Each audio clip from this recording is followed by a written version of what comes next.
अस्सलाम वालेकुम, राम राम। कैसे हैं? उम्मीद है खैरियत से होंगे। Today we are discussing the chapter number 1 biological molecules. The topic is ongoing classification of the proteins on the basis of structure. आज इस लेक्चर के अंदर प्रोटीन की क्लासिफिकेशन को डिस्कस करेंगे on the basis of structure. Structure के basis पर protein की क्लासिफिकेशन हम 4 कैटेगरी के अंदर स्टार्ट करते हैं। वो है primary structure of proteins, secondary structure of proteins, tertiary structure of proteins and quaternary structure of the proteins. उससे पहले हमने डिस्कस किया essential amino acid, non essential amino acid, first class protein, second class protein और formation of the peptide bond को हमने detail में discuss किया। तो आइए स्टार्ट करते हैं। प्राइमरी स्ट्रक्चर ऑफ प्रोटीन्स किस तरीके से डिफाइन किया जाएगा, तो लेट डिस्कस अबाउट इट।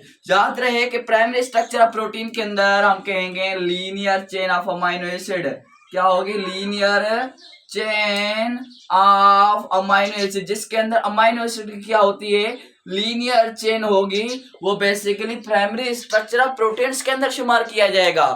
हमारे पास लीनियर चेन जो स्ट्रेट चेन के अंदर आती है, जिसमें कॉइल्ड और सुपर कॉइल्ड नहीं होती, जिसमें हेलिक्स स्ट्रक्चर नहीं होती, जस्ट वो क्या होती है? लीनियर चेन में नजर आती है। जो लीनियर चेन में नजर आ रही है, दैट मीन्स वो प्राइमरी स्ट्रक्चर ऑफ प्रोटीन्स को डिफाइन कर रही है। जैसे कि हम डिस्कस करें, जैसे कि यहाँ पर मैं ड्रा करूं लीनियर चेन कैसे, तो यहाँ पर हमारे पास ये है, इसकी क्या है? Linear chain. अब यह क्या है? ये लीनियर चेन क्यों? क्योंकि ये हमारे पास क्या नजर आ रही है? स्ट्रेट चेन के अंदर नजर आ रही है। तो जो स्ट्रेट चेन के अंदर नजर आती है वो कौन सी स्ट्रक्चर में रिप्रेजेंट करती है? वो है primary structure of protein. Primary structure किसको रिप्रेजेंट कर रही है? प्राइमरी स्ट्रक्चर रिप्रेजेंट कर रही है कि linear chain of the amino acid. Amino acid की लीनियर चेन को क्या करती है? प्राइमरी स्ट्रक्चर क्या करती है? डिनोट करती है कि प्राइमरी स्ट्रक्चर किस तरीके से डिफाइन की जाती है। तो ये हमारे पास क्या हुई? Primary structure of the proteins. अब डिस्कस करें तो प्राइमरी स्ट्रक्चर प्रोटीन्स के अंदर बॉन्डिंग की बात की जाए तो इसके अंदर वन काइंड ऑफ बॉन्डिंग होती है। क्या होती है? One kind of bond. One kind of bond होगा। वो बॉन्ड कौन सा होगा? Peptide bond. तो पेप्टाइड बॉन्ड, इसके अंदर एक ही किस्म का बॉन्ड होता है जिसे हम कहते हैं पेप्टाइड बॉन्ड। तो पूछा जाए प्राइमरी स्ट्रक्चर के अंदर कितनी किस्म की बॉन्डिंग होती है, तो आंसर क्या होगा? वन काइंड ऑफ बॉन्डिंग है। वो कौन सी है? Peptide bond. पेप्टाइड बॉन्ड होगा। तो प्राइमरी स्ट्रक्चर के अंदर क्या होता है? एक ही किस्म का बॉन्ड पाया जाता है जिसे हम कहते हैं पेप्टाइड बॉन्ड पाया जाता है। अगर देखें at the basis of primary structure of proteins, इसके अंदर क्या होगा? प्राइमरी स्ट्रक्चर ऑफ प्रोटीन्स के अंदर जो हमारे पास को सारी की सारी प्रोटीन्स होती है वो क्या होती है? On the primary structure non functional होती है। ऑल द प्रोटीन्स, हम लिखेंगे ऑल द प्रोटीन, सारी की सारी प्रोटीन्स होती है वो क्या होती है? नॉन फंक्शनल होती है। वो फंक्शनल नहीं होती, वो नॉन फंक्शनल होती है। कब वो नॉन फंक्शनल होती है? Eight primary structure. जब वो कौन से स्ट्रक्चर में हो? प्राइमरी स्ट्रक्चर में हो। तो सारे की सारी प्रोटीन्स क्या होती हैं? नॉन फंक्शनल होती हैं। डिस्कस किया जाए प्राइमरी स्ट्रक्चर के अंदर सारी की सारी प्रोटीन नॉन फंक्शनल होती हैं। कौन से स्ट्रक्चर पर? प्राइमरी स्ट्रक्चर पर सारी की सारी प्रोटीन नॉन फंक्शनल होती है, वो फंक्शनल नहीं होती। एक्सेप्ट की बात करते हैं। एक्सेप्ट क्या है हमारे पास? एक्सेप्ट इंसुलिन है।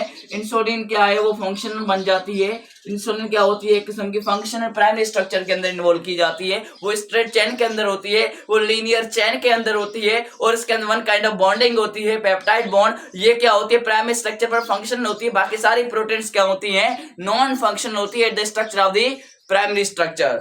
Let discuss about secondary structure of the proteins. Secondary structure of proteins की बात करते हैं तो सेकेंडरी स्ट्रक्चर यहाँ पर हमारे पास, हमने कहा कि ये क्या है? Linear chain of the amino acid. यहाँ पर हमारे पास लीनियर चेन है अमाइनो एसिड की। अगर देखें सेकेंडरी स्ट्रक्चर ऑफ प्रोटीन्स के अंदर देखें तो यहाँ पर क्या है? हेलिक्स हमारे पास प्रोटीन्स होगी, वो हेलिक्स फॉर्म में नजर आएगी, यानी क्वाइल्ड की फॉर्म में नजर आएगी। हेलिक्स फॉर्म क्वाइल्ड ये हमें नजर आएगी। किसमें? क्वाइल्ड। ये क्वाइल्ड हुई होगी, एक साथ दूसरे साथ हेलिक्स बनी होगी। जैसे हमने डीएनए का स्ट्रक्चर आप डिस्कस करते हो तो डीएनए का स्ट्रक्चर हमारे पास किस तरीके से नजर आता है? जो फॉर्म क्वाइल्ड हो जाती है, ठीक है ना। वो जो हमारे पास हेलिक्स फॉर्म ऑफ पॉलीपेप्टाइड, यहाँ पर आप क्वाइल भी लिख सकते हो और यहाँ पर आप लिख सकते हो क्या? पॉलीपेप्टाइड भी लिख सकते हो। क्या? पॉलीपेप्टाइड। पॉलीपेप्टाइड की चेन हेलिक्स हमें नजर आएगी। क्या नजर आएगी? हेलिक्स। आपने देखा होगा कि डीएनए की स्ट्रक्चर कुछ यूं नजर आती है हमें, ये हमारे पास इस तरीके से डीएनए की स्ट्रक्चर नजर आती है। तो यहाँ पर भी हेलिक्स, हेलिक्स का मतलब इस तरीके से स्ट्रक्चर नजर आती है। इस तरीके से पॉलीपेप्टाइड की हमें क्या नजर आएगी? चेन्स नजर आएंगी। तो इस तरीके से चेन्स नजर आ रही हैं तो हम कहेंगे ये कौन से स्ट्रक्चर पर आती है, वो आती है primary structure of the protein, ये कहलाती, सॉरी वो होती है secondary structure of the protein, जिसके अंदर पॉलीपेप्टाइड चेन होती है, वो हेलेक्स बन जाती है। वो हमारे पास लीनियर चेन नहीं होती, वो हेलेक्स मींस स्ट्रैंडेड आ जाते हैं, हेलेक्स नजर आते हैं, हेलेक्स फॉर्म में कन्वर्ट हो जाती है, ये कहलाती है secondary structure of the proteins कहलाती है। अगर हम डिस्कस करें बॉन्डिंग की तो इसके अंदर 3 काइंड ऑफ बॉन्डिंग होती है। कितनी बॉन्ड होती है? 3 काइंड ऑफ बॉन्डिंग। अब बॉन्डिंग की बात करें तो 3 काइंड ऑफ बॉन्डिंग होती है, 3 अकसाम की बॉन्डिंग होती है। एक तो हम डिस्कस करेंगे, तो एक तो क्या होती है, पेप्टाइड बॉन्ड होगा। एक तो हम लिख लेंगे कि इसके अंदर में क्या होगा, पेप्टाइड बॉन्ड होगा। अब दूसरा बॉन्ड कौन सा होता है? दूसरा बॉन्ड होगा इसके अंदर डाइसल्फाइड बॉन्ड, डाइसल्फाइड बॉन्ड होगा। इसके अंदर दूसरा बॉन्ड कौन सा होगा? Disulphide bond. हमने कहा कि इसके अंदर 3 किस्म की बॉन्डिंग होगी, एक होगी पेप्टाइड बॉन्ड, दूसरा होगा डाइसल्फाइड बॉन्ड, और तीसरा होगा हमारे पास, तीसरा कौन सा होगा? Hydrogen bonding. तीसरा कौन सा होगा? Hydrogen bonding. क्या होगा? Hydrogen bond. मीन्स इसके अंदर हमने कहा कि 3 अकसाम की बॉन्डिंग है, एक है पेप्टाइड बॉन्ड, एक क्या है? Peptide bond.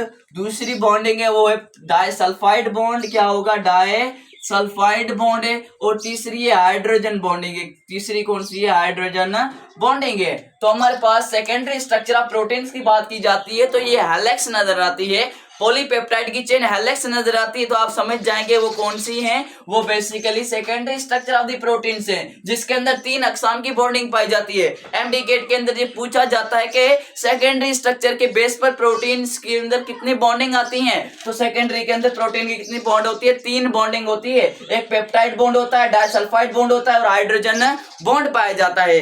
एग्जाम्पल की डिस्कस करें तो एग्जाम्पल कौन सा हो सकता है? एग्जाम्पल आपने देखा होगा जो हमारे हेयर्स हैं, वो हेयर्स हमारे पास कैसे नजर आते हैं? वो हेयर हैं, वो क्या हैं?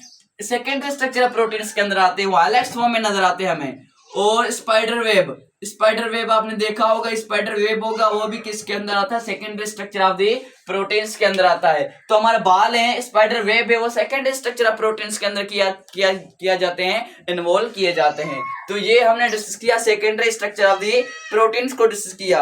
अब डिस्कस करते हैं tertiary structure of the proteins. अब यहाँ पर टर्शियरी हम कहेंगे कॉइल्ड एंड सुपर कॉइल्ड, उसके अंदर कॉइल भी थी, ये हेलेक्स और कॉइल भी यहाँ पर लिख सकते हैं, ठीक है। ये क्या है? कॉइल्ड एंड सुपर कॉइल्ड है, मीन्स उससे भी ज्यादा कॉइल्ड होगी। वो कैसे हम डिस्कस करें तो हमारे पास इस तरीके से ये क्या होगी? कॉइल्ड होगी, मीन्स सुपर कॉइल्ड होगी। इस तरीके से ज्यादा से ज्यादा क्या होगी? कॉइल्ड होगी।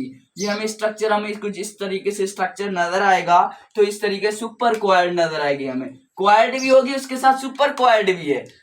तो टर्शियरी स्ट्रक्चर ऑफ प्रोटीन्स क्या है? कॉइल्ड और सुपर कॉइल्ड, मींस ज्यादा से ज्यादा कॉइलिंग होगी, ज्यादा से सुपर कॉइलिंग होगा, तो ये टर्शियरी स्ट्रक्चर ऑफ प्रोटीन्स के अंदर शुमार किया जाता है। ये है हमारे पास इसकी स्ट्रक्चर। अगर इसकी बॉन्डिंग को बात की जाए तो इसके अंदर 4 काइंड ऑफ बॉन्डिंग होती है। कितनी काइंड ऑफ बॉन्डिंग होती है? 4 kind of bonding.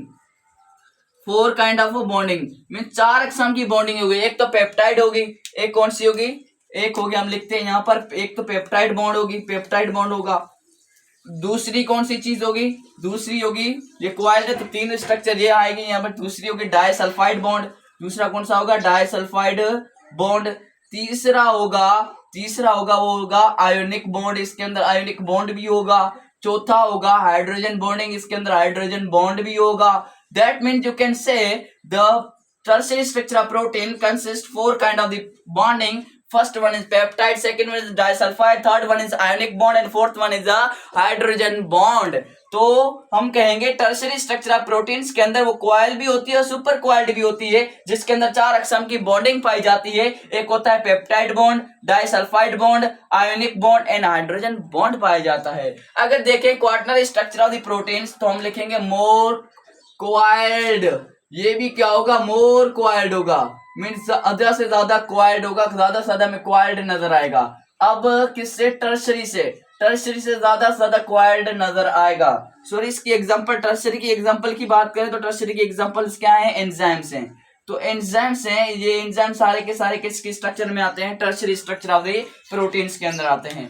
Quaternary structure यानी मोर क्वाइल्ड, टर्शियरी टर्शियरी से भी ज्यादा क्वाइल्ड होगा। इसके अंदर भी 4 अक्षाम की बॉन्डिंग होगी, यही पेप्टाइड बॉन्ड होगा, डाइसल्फाइड होगा, आयोनिक बॉन्ड होगा एंड हाइड्रोजन बॉन्ड होगा। अगर देखें इसकी एग्जांपल की बात करें, वो एग्जांपल है हेमोग्लोबिन। हेमोग्लोबिन इसकी एग्जांपल है। हेमोग्लोबिन क्या है, टर्शियरी स्ट्रक्चर के अंदर इन्वॉल्व किया जाता है। किसके अंदर, टर्शियरी स्ट्रक्चर। ये हमारे पास इसकी स्ट्रक्चर को थोड़ा सा अंडर किया जाए तो ये क्या होता है, टर्शियरी स्ट्रक्चर से भी ज्यादा से ज्यादा क्वाइल्ड नजर आता है। मीन्स हमने कहा कि क्वाइल्ड एंड सुपर क्वाइल्ड, ज्यादा से ज्यादा क्वाइल्ड होगा, सबसे ज्यादा इसकी क्वाइल्ड स्ट्रक्चर नजर आएगी प्रोटीन्स की। आपने कहा, आप कहते हो कि बाल स्ट्रेट है, बाल भी स्ट्रेट नहीं है, उसके अंदर भी क्वाइलिंग है। अंदर फर्दर स्ट्रक्चर इसकी प्रोटीन को डिस्कस करोगे तो आपको स्ट्रक्चर कुछ ऐसी नजर आएगी और इस तरीके से हमारे पास नजर आएगी। तो ये हुआ हमारे पास quaternary structure of the proteins. It was all about the structure of the proteins. If you have any questions, then you may ask in the comment section. Thank you. Allah Hafiz.